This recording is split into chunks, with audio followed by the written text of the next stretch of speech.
Hi, Charles. Welcome to the show. Hi, John. Glad to be here. Well, I'm glad you're here too.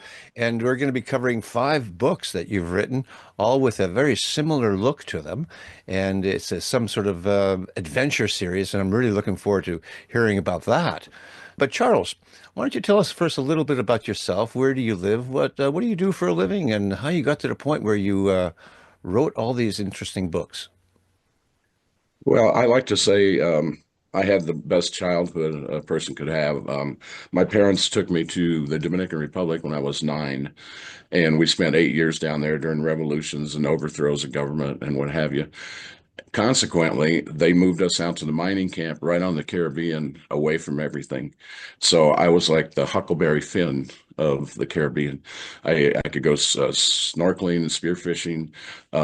Pretty much had it myself. I was able to raid the company library and read books that I shouldn't have been reading at that age, and learned a lot about life. So in the back of my mind, I always thought maybe I'd like to write like that, and so that went with me for a good number of years before I started trying to. But I live now in Colorado, a beautiful place called Fort Collins. We're right at the base of the foothills. We got a beautiful view every day, and if it wasn't for so many people moving in, it would be paradise. It sounds very nice. I love the mountains myself. Now, your books all have the word deadly in it. Why is that? Somebody has to die, John. When I came up with the name for the series, I thought it pretty much spells out what you're going to get inside. That's what I was after. Simplicity. Okay, deadly. Okay, well, I'm not a science fiction guy. I'm not, it's going to have something to do with conflicts and, yeah, And crime? Is there crime, crime? yes, Of course, yes. but not traditional crime, John. This is character-driven crime. Um, Years ago, I saw an interview with Elmore Leonard before I began writing seriously. And they asked him, they said, how do you line out your books? How do you plot them out? And he said, I don't use a plot. And the interviewer said, what? No, you have to use a plot.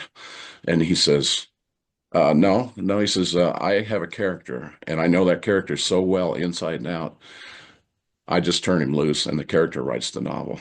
Oh, And yeah. I thought, man, if I could just do that.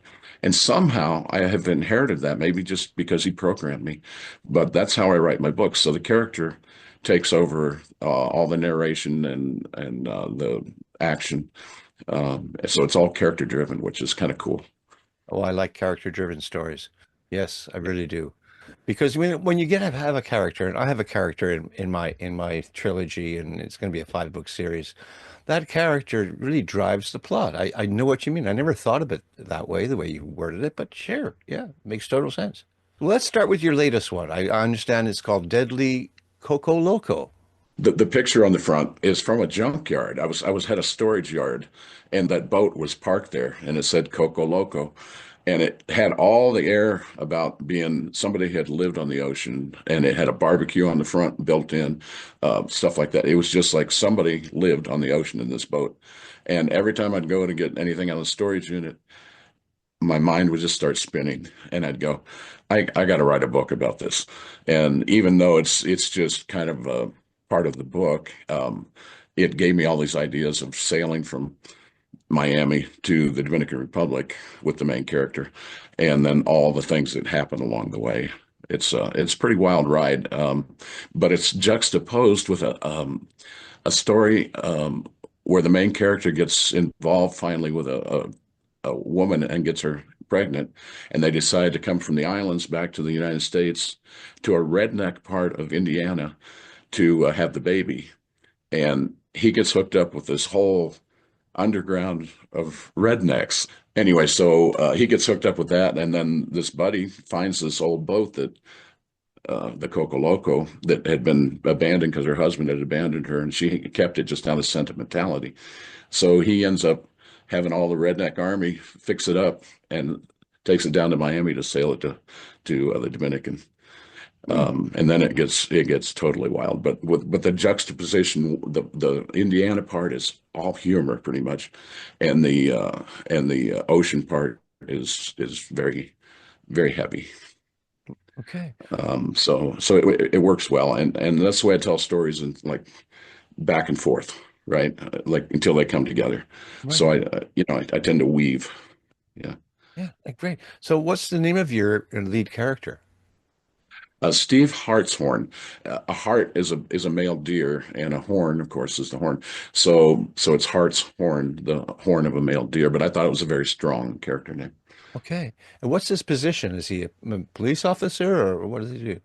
Well, he was a star football player in college, Mhm. and he gets a career-ending injury and doesn't accept it well. So after he straightens himself out after a couple of years of serious drinking and morose and just whatever, he finally says, I can't be like at this point in my life this far off base. So he goes back, and his best friend is a cop from high school. They were football players together and played on the same team. Anyway, he's a Albuquerque policeman, and he talks Steve into being a private detective. Oh, I And see. so that's how he gets started.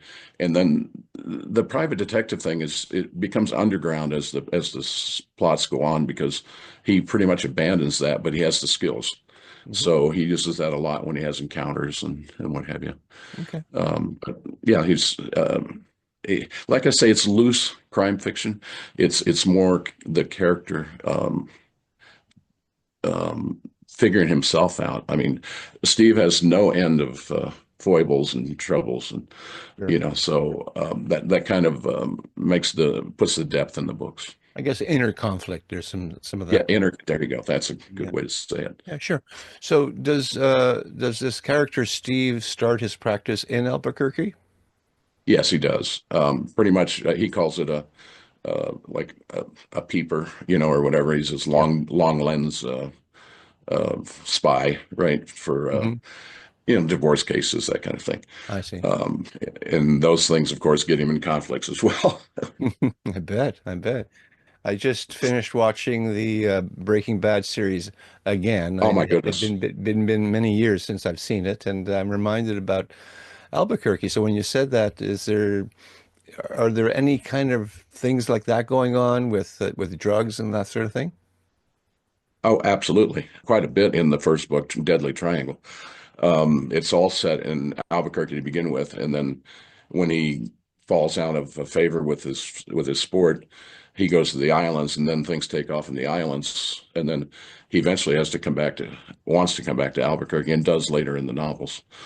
But yeah, I've spent a lot of time around Albuquerque, and that's the one thing you'll find in my novels. All these places that I write, I have lived. So the background is real rich. So in a lot of ways, you get I would say a kind of a subtle travel log in the background, because everything's precise and very vivid. You write what you know, then, I guess. Yeah, that exactly. Yeah. Yeah, except for the crime part. Yeah, no, the crime part's all made up. Yeah, of course. So he gets himself into some trouble, I imagine. All the time. In the first novel, you'll see a big iguana on the cover, and that iguana is a drug dealer, and he just happens to cross paths with him by accident. And it just happens that when he moves to the Dominican, that's where the iguana works out of. Oh, And so he's bringing cocaine from the Dominican to New York. And so at some point, the iguana gets after him, and he has to go on offense and try to get after the iguana. I'm not going to tell you any more beyond that, but it gets wilder and wilder. But the book is set, that's why it's called Triangle. It's set in Albuquerque, New York, and Dominican Republic. okay. So that makes that Deadly Triangle. Oh, okay. All right. I'm seeing that. Now, because it's character driven, would you call yourself a pantser, meaning, you just write without an outline, or do you still use kind of a formatted outline that you work with? No, before I'll start a novel, I'll have an idea about the beginning, the middle, and the end. But that's all I do. And then my character, a lot of times he'll change me in directions in the way. But overall, I know where I'm going to be by the middle of the book and where I'm going to be by the end. And I use that as a gauge for when to tune up the action and bring the plots together, because I tend to write two or three different plots that sew together at some point. Okay. I really like that format. I think I might have learned that from Carl Hyacin, one of my favorite authors.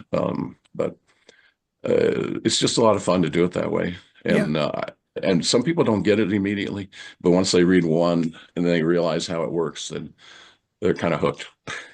I think life is like that. That's why people say when they have having problems and the person says, well, it's complicated because it is complicated because we're human beings and we have many different things that we go on in different branches of our life.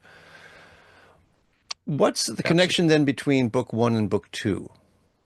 There's a reason Steve can't go back to the States. He has had a problem with his best friend's wife. And I don't want to reveal the conflict, but he feels like he's not worthy of going back and being punished for what happens.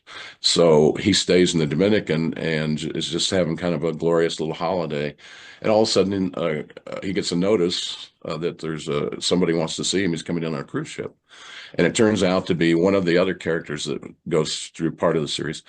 He's a disc jockey, which brings in my part of my history. He has invented this radio station, or created this radio station that wins the Broadcaster of the Year award, because music finally comes forward, and it's a music station, and everybody falls in love with it because there's no repetition, it's just really well formatted. So anyway, it turns out to be that friend shows up on the ship and he says, hey, we're going to be here in Puerto Plata tonight. Why don't you get on board and we'll get off in Santo Domingo tomorrow, and you can just come overnight and see me get my award and blah blah blah. And guess who gets killed? It isn't Steve. It's his best friend Neil Stone. Oh, And then so he's on the ship, so he has to solve the murder. And then there's all kinds of outside forces that he brings to bear, because he's very well connected in the Dominican from his childhood. okay. Very interesting stuff. Yeah, it And is. then we go to New Mexico, where he finally decides he has to go back to New Mexico and face the music. And then that one, the Deadly Desert, is probably my most traditional murder mystery slash love story. Okay. And I mean, for people that like cozy mysteries, they would love this book, because it's extremely, um, like I say, traditional mystery, through the whole book. And it's set in the desert, so there's a lot of superstition and that kind of stuff built in. And I have a lot of humor in my books, which I haven't mentioned yet. I have two old hippies, John and Mhm. Leonard, and they're like Berkeley students, right? They're just out there ways, and they're there for humor throughout the books, and they get involved in the weirdest places. So a lot of people, that's the one thing they comment on, is like, when are we going to see John and Leonard again? That sounds really good. I could appreciate that for sure. So that was the Deadly Yes, Desert. Deadly Desert. Yeah. That's your third book. Let me ask you something. You mentioned about that book has a love affair in it somehow. Who falls in love? Well, it's Steve's. I'm going to give you an overview because I don't want to Okay, ruin all the details. But sure. but Steve has the love of his life. He meets her right out of college, and he falls in love with her, and then he just deems himself, because of his insecurities, he deems himself not worthy. So he pushes her off on his best friend, the cop. Um, um, so they get married, and then he's on the sideline, Yeah. on the outside looking in, until the third book, where she calls him back and says, my father was killed. And then that's where the love story comes in. And since her husband's out of the picture now, they finally are able to consummate the romance 3 books Okay. later. You know, Nice. and then we don't want to know what happens then, though. Yeah, and why not? Yeah. By the way, can you pick up any one of these books and read it as a standalone, or does a person have to start with book one to really understand where things are going on? In this case, they're standalone once you've read the first book. I really think I set all the characters, the main characters, in the first book, and then the other characters, you can roll into them. And I do a review, obviously, of the previous books here and there, flashbacks and that kind of thing. Oh, I see. So no, you can pick them up. But I insist when I'm out selling or whatever, and they go, which book? And I go, you have to take Deadly Triangle, because Okay. once you know Steve, then you see where it's going to go. Yeah. Yeah. Yeah, I got you. So, what's after Deadly Desert? Then it's Deadly Kalimantan. This is set in Borneo and Bali, Indonesia. Now, my background there, I had an import business, and I would go down there for about 20 years. I'd go down there for a month every summer. So I got to know all that.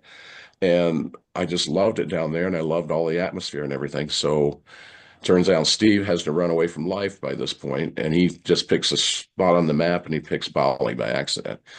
And he ends up down there trying to drink himself to death. And life won't let him.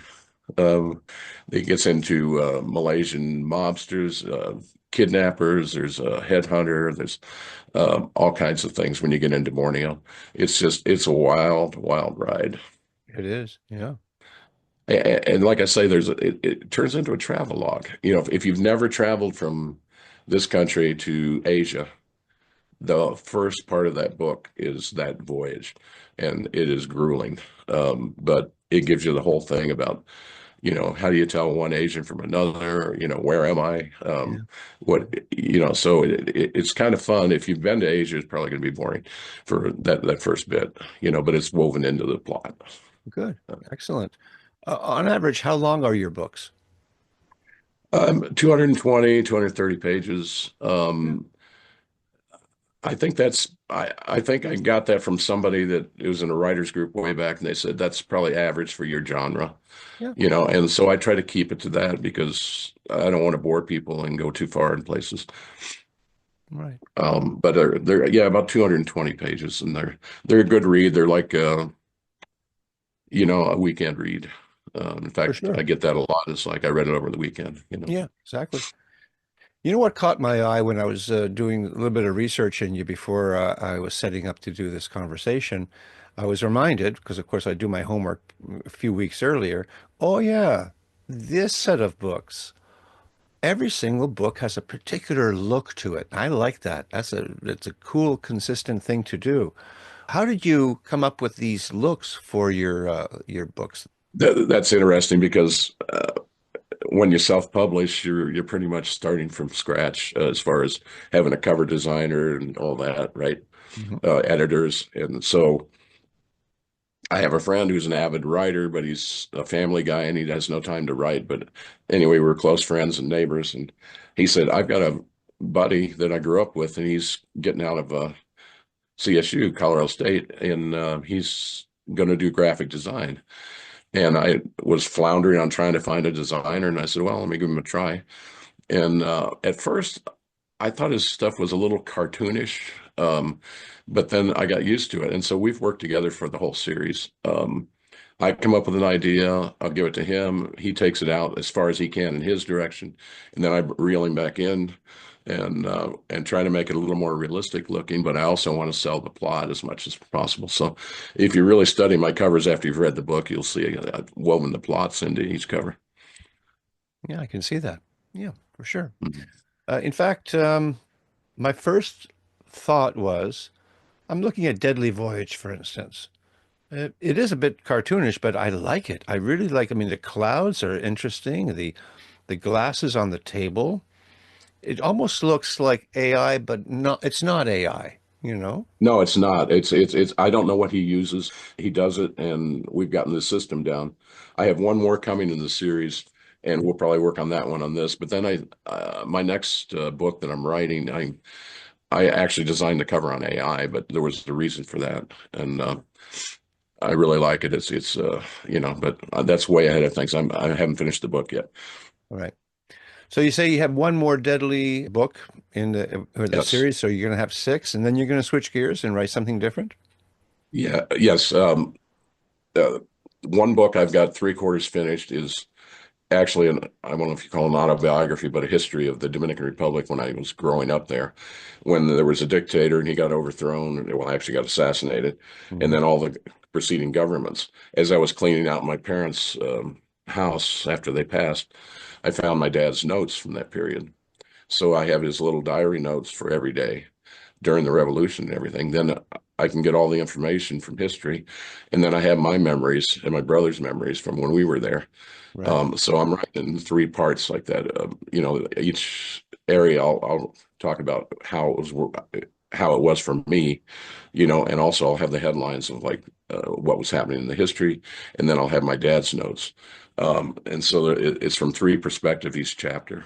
Okay. And I mean, that sounds like a I'm writing that nonfiction. one. Definitely Yeah, it's nonfiction. definitely nonfiction. I'm writing that one primarily for all my relatives that are still alive Right. that didn't know where the hell we went for 18 years, you know. Kind of like a memoir, but Yeah, yeah, limited to that period of time. exactly. Sounds Exactly. that's very good. I wanted to Very call it Dominican Diary, but there was already a Dominican Diary, so yeah. Well, it's very nice I'll of you find to some. do that. Yeah, it's Yeah. great. Yeah, good. And then the next book I'm working on after that is, which I'm three-quarters done with now, is called The $10 billion Game, and it's a spoof of the National Football League. And if you tune into, I don't know how in touch you are with American football, but when We the like it up Super here. Bowl comes, We yeah, like it. when the Super Bowl comes, the first thing people say is, the ref screwed us, or, that coach ought to be fired, blah, blah, blah. Well, they cheated us, or blah, blah, blah. Well, this book's going to actually bear all that out. And it's going to be a whole thing where if you remember Trading Places with Eddie Murphy, Yep. where they finally scammed the big boys. That's what these guys are going to scam the whole Wow. football business. Hmm. And it's kind of challenging because you have to keep on track, and that's why I haven't finished it yet. Okay. Um, that, So, and then I'm starting a whole new series called The Guy, oh, and it's good going to for be you. the guy is a by appointment only or by reference only hitman and wet worker or abductor, right? So you can only get him through specific government people or really powerful people. And the guy is going to be set in different countries every time. The first one is the guy, Venezuela, and it's about cryptocurrency. And he ends up down there trying to bust this guy who's ran away from a cryptocurrency scam. Um, anyway, so they're going to be very challenging. There'll be more thrillers than what I'm writing right now. Okay. As you can imagine, there's going to be a lot of suspense. Great. Great. Just out of curiosity, when did you start writing? Were you still working at that time, or were you retired? Yes, no, I was. In fact, that was kind of what allowed me to. I was traveling around the country. I had my import business, and I would be gone for a week at a time. So I was in hotel rooms, and I said, "Okay, you go to a hotel room. You got two choices. You got to have dinner and something to do." So when I first started, I go over to a bar next door and have dinner and drinks. And then I said, this isn't going to work. I mean, I got to work tomorrow and blah, blah, blah. So I started saying, I need a hobby. So I bought a laptop and I started writing just scenes. And then Hmm. eventually, as I started stitching those scenes together, and finally I was in a writer's group and they said, how come you haven't published? This stuff's good, And they talked me into it. And once I got started, it's all history. Yeah, and you seem to have the bug now. You got plans for like books for the next 10 Oh, years yeah. you're going to be writing. Yeah. I retired about full time about 3 years ago. And that's all I do. I mean, I write and deal with, at my age, health problems. But other than that, I've got my group down at the cigar store, Edward Cigars here, and I go down there and I get a lot of information, a lot of encouragement, and that's my posse, man. Okay. All A right. bunch of old guys smoking cigars. Wow. Excellent. What's your schedule like for writing? Like, do you write in the morning? Are you like disciplined and strict timeline for when you're writing? Yeah, see, that's interesting because you get a lot of different opinions on that. My, I'm most fertile when I first wake up. Yeah. Okay, so I will wake up, maybe do my run to the restroom or whatever, and then I'll go back and try to go back to sleep. And generally, I can't. So I'll lay there, and then all that stuff starts coming in my mind, and I eventually start thinking it through, and getting better ideas and better ideas. And all of a sudden, I'm wide awake, and I run downstairs, sit in front of the computer for about 2 hours and write. And then when I'm burned out, I call it a day and go do other things. Okay. But I wrote my third book, Desert. I wrote that in 2 weeks. I was on a health kick or something, and I had all this energy, and I just got this idea, and I just knocked it out. Of course, that's not being edited and what have you, but I knocked out the whole plot in 2 weeks. So Yeah. it can be done if you know what you're doing, and that's what happens to me in the mornings. I can feel that whole plot. I can really go, okay, Yeah. that's good, but I need a little twist here. Sure. So yeah. What's the editing process for you like? You hire out an editor and work with them closely? I did originally. In fact, my first couple books, I had a lady that would actually, she was in Wales, and she would kind of co-write a little bit, beef up my plots because I was pretty flat in those days. And then after the second or third book, I quit using her because she got too busy and too expensive, and I also learned on my own. Then I spent a vacation with a friend who was an English teacher, and since I grew up speaking Spanish and writing in Spanish, it was a hard transition back to writing in English, especially as far as language. And so I spent this vacation with the guy, and he basically gave me a, a huge degree in English by spending that time with him. Every night we'd sit down and have a drink and a cigar, and we go over page after page after page. And now I can pretty much self-edit. In fact, I'll find myself backing up for the piece I just wrote. I'll back up and edit it once, and then I'll come back next time before I look at it again. I'll edit it one more time, Hmm. and then eventually, when I'm done, why I'll pass the book off to an editor, a line editor, and they go through and make sure that that there's not a lot of smelling and that kind of stuff. Yeah, for sure. Uh, Yeah. And yeah, those commas, where you put the commas. all those damn commas. Yeah. Commas put you in a coma.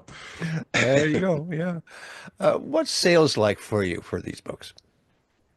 That's interesting. I'm glad you brought that up because Amazon, where I'm published, it might as well not exist for me. I do social media, I do whatever. My sales on Amazon are as flat as can be. I go straight to the people. I go to Barnes and Noble and set up there.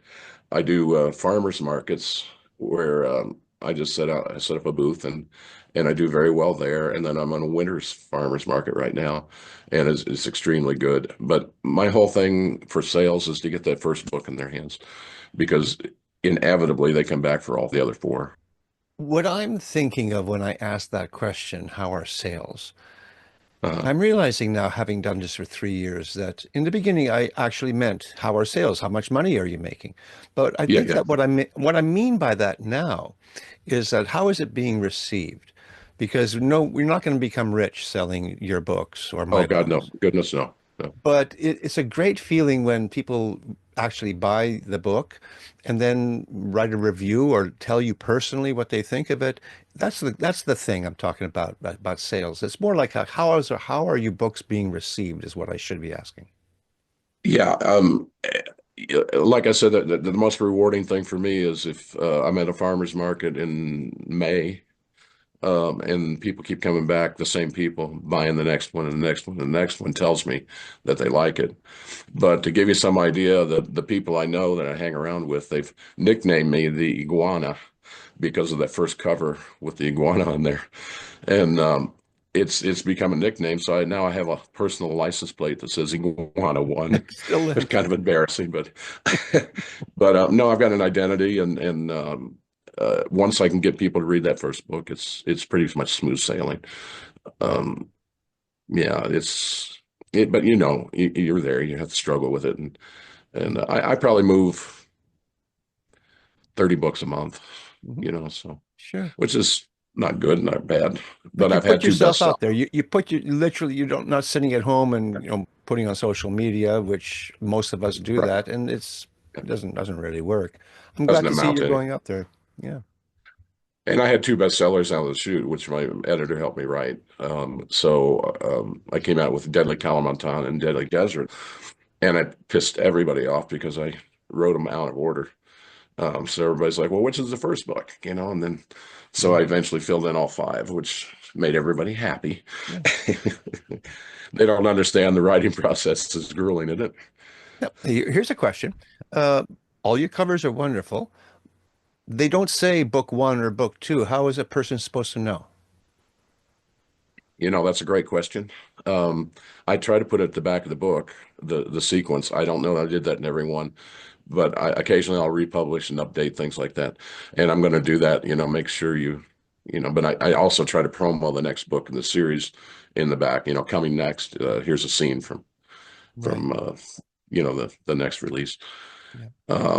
All things you had to learn along the way. Yeah. It was Yeah. just I was concentrating on just getting the book out. Yeah. Super. Well, Charles, you want to give us an elevator pitch for your five books? Deadly Coco Loco is set. There's a lady deeply involved in politics in Cuba during the Castro regime, and she gets on the crossways with the government and has to flee.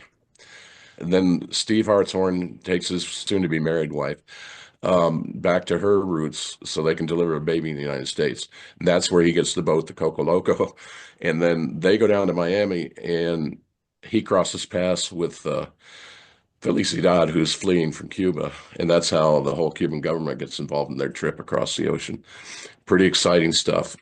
The one before that is Kalimantan. It's really an eco thriller. Most people don't know this, but China is just thirsting to get a hold of all the wood in Borneo. They just need that wood because they have no resources like that. So Malaysia has been supporting it and sneaking it out and this kind of stuff. And so the book is kind of about that, the eco thing, but there's also a Malaysian mob that kind of facilitates that and a string of kidnappers and it's very exciting. So Steve ends up kidnapped, and then you'll have to see what happens from there. Before that is Desert, and like I say, that is my most romantic book. He finally hooks up with the true love of his life for real, marries her, and they're solving her father's mystery, and there's a lot of humorous play between my old hippie characters and the whole thing. They think they become detectives, and so they're always in the wrong place at the wrong time. And then Voyage is just a mystery on a cruise ship, and so you get a little bit of cruise ship, but you get a lot of my musical history in there. My fictional radio station is the dream station that I would always have created because I was in freeform radio back in the late 60s and all the way through the 80s. And we always took pride in playing a lot more music and depth and that kind of stuff. And I just fleshed it out as a format. I actually have a couple songs in there that were written by a friend, and I put those on the audio version at the end, so you can actually hear the songs. And then Deadly Triangle was my first book, and that one has a lot of my skin diving stories that are presented as nightmares, because Steve's drinking heavily and what have you, and those scenes are all real, which is, how I started writing. It was writing stuff I knew, and I ended up stitching those in as nightmares into the plots, and that worked out very well. But Deadly Triangle kind of took a while to get the whole Yeah. process down. After that, you get a formula, and I mean, formula sounds cheap, but you kind of learn what you're doing. Well, Charles, you're welcome back anytime. You look like you're going to be writing some more books. I'll be around next year, maybe the year after that. Who knows? And I would love to have you back on and have you talk about your latest work and that series called the Guy series. That sounds fascinating. So get to work on that so we can talk about that next year. Yeah, I've had to put that on hold just because I just tried to write three books at once, and it got very confusing. Okay. But I've got it all set to go as soon as I do the Dominican anthology thing. Okay. All right. That sounds really interesting too. So I want to talk about Yeah, that next year. I love that, and thank you so much for having me. And I hope I didn't blabber too much because I'm retired. I got nothing better to do. No. Same here. Same here. We're in the same All boat, right, John. buddy. All right. Well, you take care of yourself, Charles. All right, and you keep playing that music. All You're good right. at it. Okay. Okay, Thanks. take care. Bye.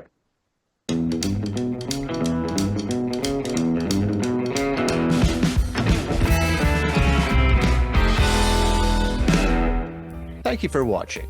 If you've enjoyed this week's episode, and if you like what I do here on Tell Me About Your Book, then I invite you to hit that like button, subscribe to the channel, and even leave a comment if you wish. And if you are an author, I would sure love to hear from you. Until such time, keep on writing, and remember to be kind to one another.